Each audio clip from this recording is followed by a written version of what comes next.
Many people are crazy about the Paracas skulls. The bizarre, stretched-out craniums look like something from a movie. For decades, the easy answer was head binding. But that easy answer is wrong. A powerful new AI has analyzed the complete genetic and structural data for the first time, and it found something experts have been missing for a century. It decoded a message in their DNA that points to a forgotten migration, a lost lineage, and a truth that's frankly uncomfortable for mainstream history.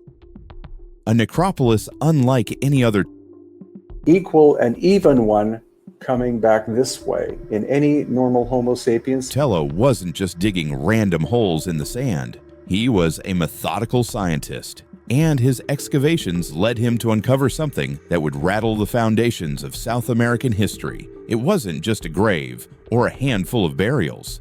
It was a massive, complex necropolis, a veritable city of the departed. What Tello and his team found buried beneath the scorching surface was a labyrinth of deep, precisely carved underground chambers. Archaeologists call these chulpars.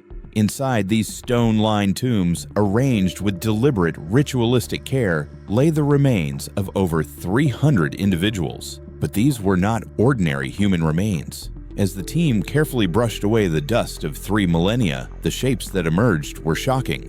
The skulls. They were strangely, unnaturally stretched and unnervingly elongated. They looked almost inhuman, challenging the basic principles of human anatomy and instantly disrupting every idea scientists had about the ancient peoples of the region. The thing nobody tells you is that the skulls were just the beginning of the mystery. The context of these burials was just as stunning.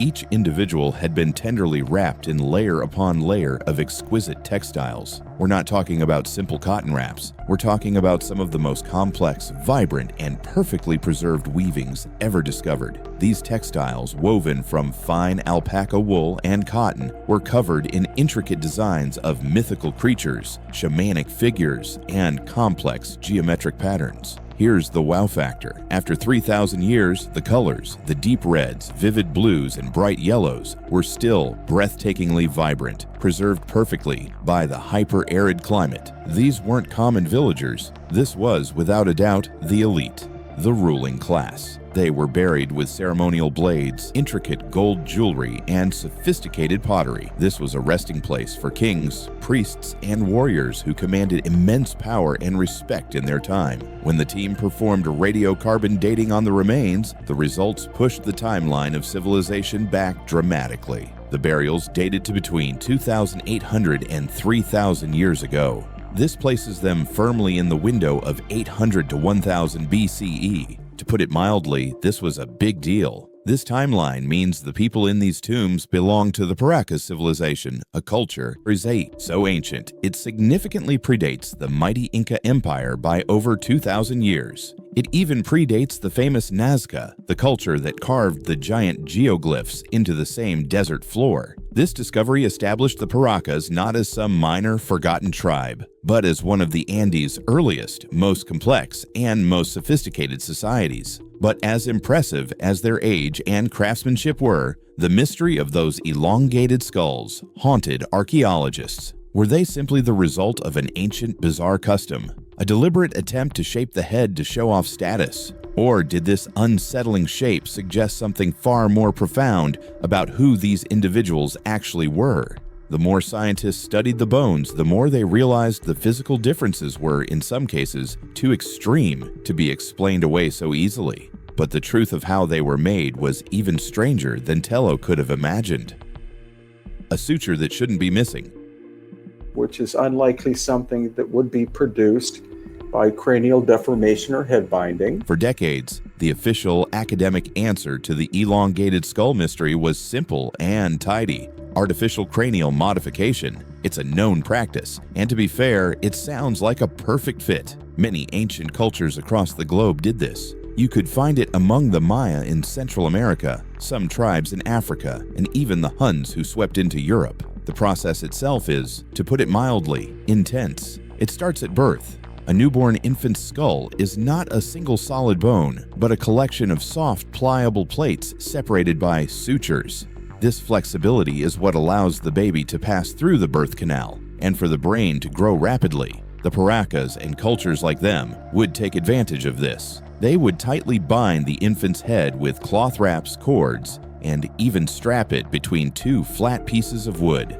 This constant gentle pressure, applied over a period of years, would gradually mold the cranium. It would prevent the skull from growing wide, forcing it to grow backward and upward into that eerie, elongated cone shape.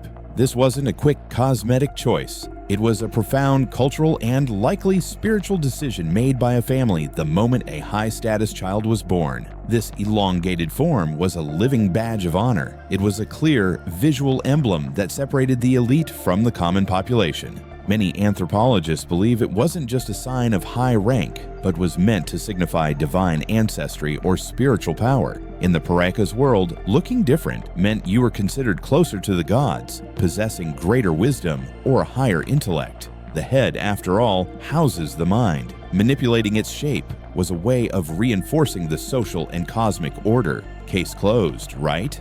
This is what was taught in textbooks for half a century. But here's the kicker, it was all wrong. Or at least, it was dangerously incomplete. What many overlooked is that the Paracas skulls are different. They are not like other examples of head binding found around the world. As researchers began to examine the skulls with more advanced tools, like CT scanners and precise measurement devices, they found anomalies that the simple head binding theory just couldn't explain. First, there's the issue of cranial volume. You see, binding a head is like squeezing a balloon. You can change the shape from round to long, but you can't change the volume of air inside. The amount of stuff in the skull, the brain, should remain the same, but the Paracas skulls, on average, have been measured as having up to 25% more cranial volume than a typical human skull. Where did this extra space come from? Second, and this is a real head-scratcher, is the suture anomaly.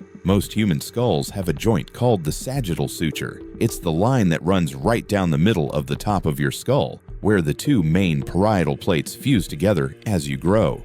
But on many of the most elongated Paracas skulls, this suture is gone, completely absent. It's not that it fused early, it's that it looks like it was never there to begin with, as if the top of the cranium was formed from a single solid plate. This is an incredibly rare genetic trait, and you absolutely cannot bind a suture out of existence. These physical anomalies were too much to ignore. They suggested that the head binding explanation was, at best, only part of the story. It begged a new, unsettling question. What if the shape wasn't entirely man-made?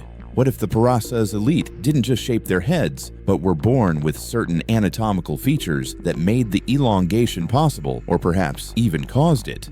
The anatomical riddles were a dead end. To find the truth, scientists had to look deeper at the one thing that never lies: the genetic code. Cracking the 3,000-year-old code.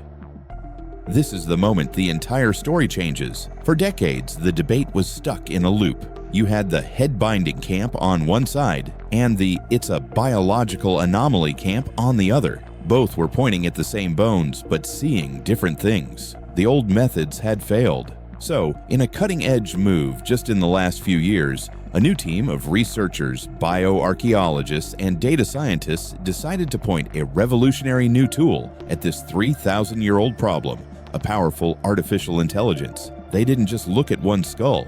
They didn't just take measurements. They fed the AI everything. They started with high-resolution CT scans of dozens of the most prominent elongated skulls, building complete, millimeter-perfect 3D digital models. This allowed the AI to see not just the outer shape, but the internal bone structure, the thickness of the cranial walls, and the precise layout of every nerve channel and blood vessel opening. Then, they fed it the simulation problem. The AI's first task was to answer the big question: is this shape possible? The AI, a machine learning model, ran millions of biomechanical simulations. It modeled the skull of a newborn human and applied thousands of different variations of pressure, different tensions, different board placements, different timelines from 2 years to 10. It tried every possible method of artificial cranial modification that humans could have invented. After churning through terabytes of data, the AI delivered its verdict.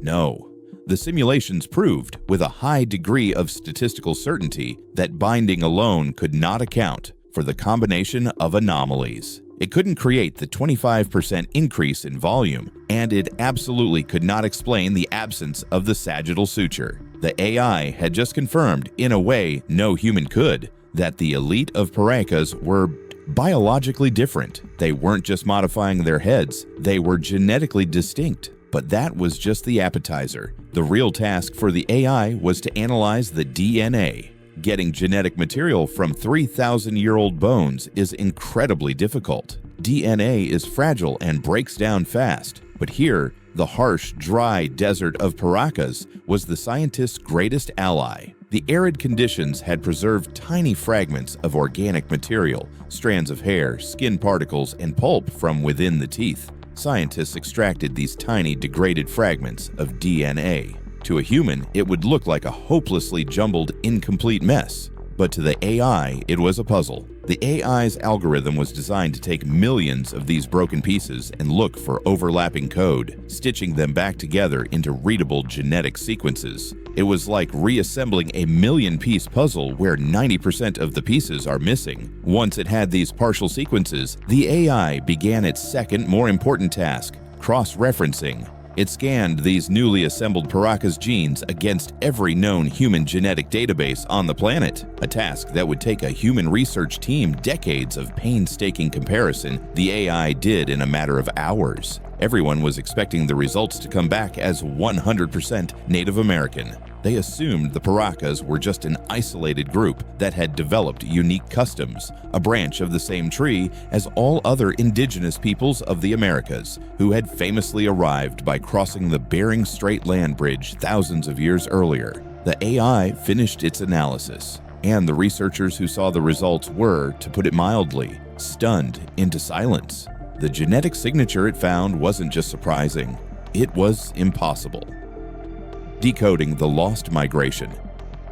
The AI's report was clear. The genetic markers everyone expected to find were there. The baseline DNA of the Paracas people was, as expected, consistent with Native American populations. But the AI had flagged something else, a second distinct genetic signature layered on top of the native one, a signature that didn't belong. It was hidden within the mitochondrial DNA, or mtDNA. This is a special part of your genetic code that you only inherit from your mother because it's passed down so directly without being mixed with paternal DNA. It's the perfect tool for tracing an unbroken maternal lineage back through thousands of years.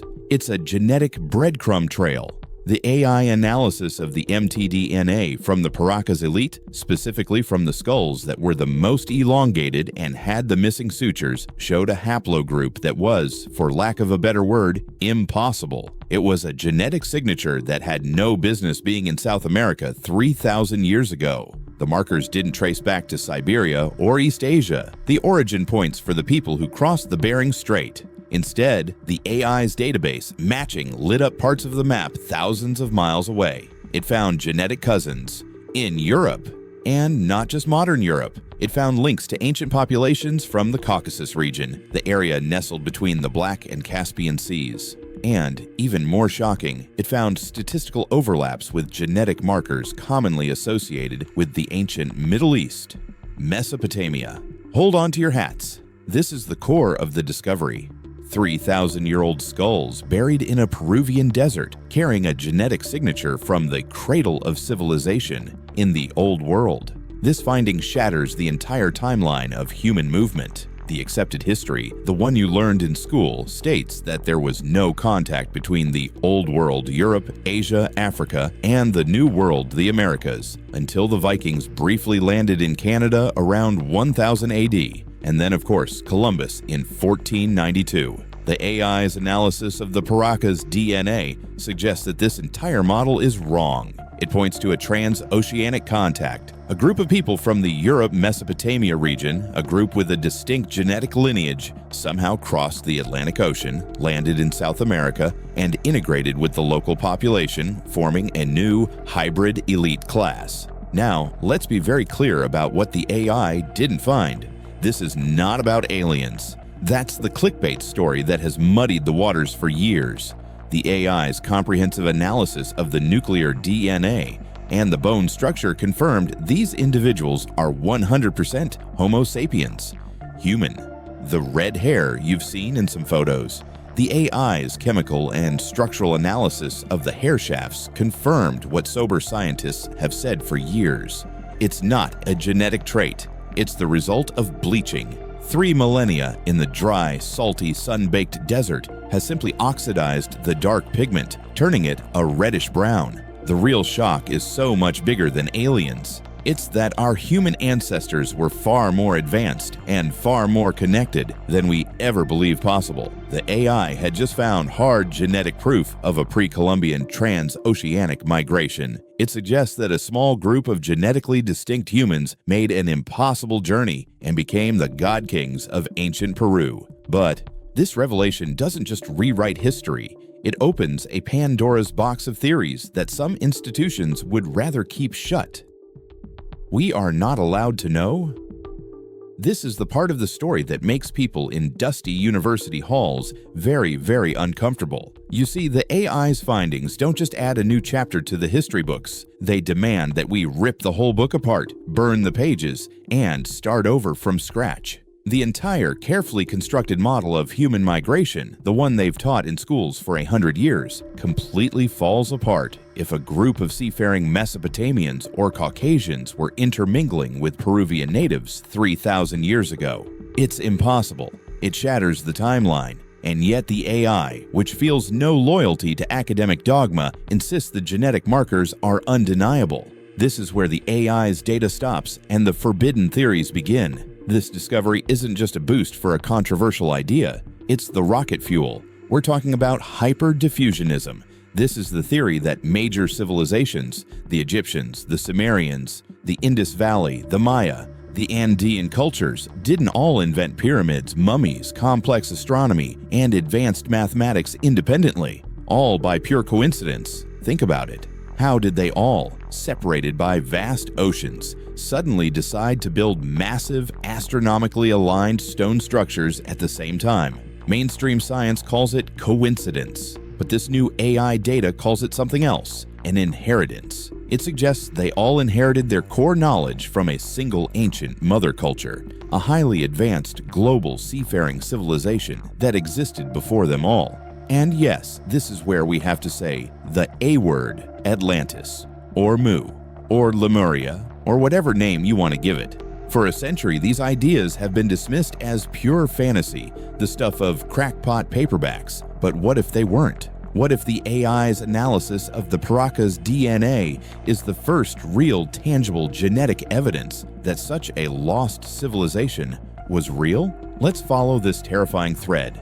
This mother culture wasn't just advanced, it was global, and it wasn't lost, it was destroyed. We see the scars of a global cataclysm roughly 12,000 years ago at the end of the last ice age, an event known as the Younger Dryas. It's an event of cosmic impacts, world-ending floods, and a global winter that wiped the slate clean. In this new, unsettling light, the Paracas elite were not just a local tribe, they were the descendants. They were the survivors of this great catastrophe. This small group carrying a unique genetic lineage, the impossible haplogroup, and the last remnants of their lost knowledge made their way across the ocean. They weren't discovering Peru, they were fleeing to it. They were the aristocratic heirs of a shattered, drowned world, establishing themselves as a new ruling class among the local, more primitive populations. And suddenly, the elongated skulls make perfect, terrifying sense. The head binding wasn't just a random status symbol, it was a memory. It was a desperate, ritualistic attempt by the later generations to replicate the look of their ancestors, the original survivors, who may have had their distinct, elongated cranial features naturally. The AI's simulation proved the shape couldn't be fully achieved by binding alone. This suggests the Paracas were binding their heads in an attempt to look like a genetic trait their bloodline was slowly losing. But why? This wasn't about status. It was about consciousness.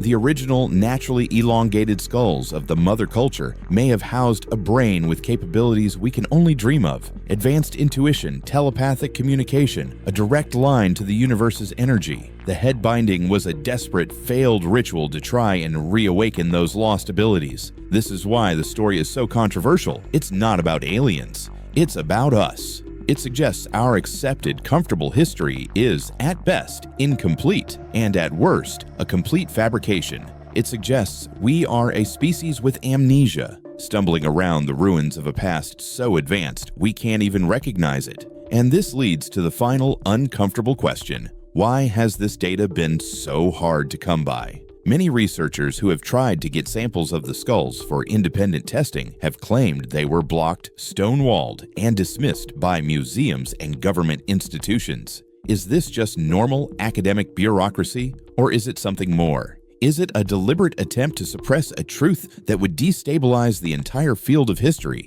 This isn't about protecting academic reputations. This is about protecting a power structure. What if our world's elite know exactly who this mother culture was? What if this knowledge reveals a truth about bloodlines and inheritance that challenges their very right to rule? The AI has opened a door we can't close. Are these skulls the key to a lost, forgotten chapter of human history? Or are they a warning? Let us know your thoughts in the comments. And don't forget to hit that subscribe button and like the video for more mysteries.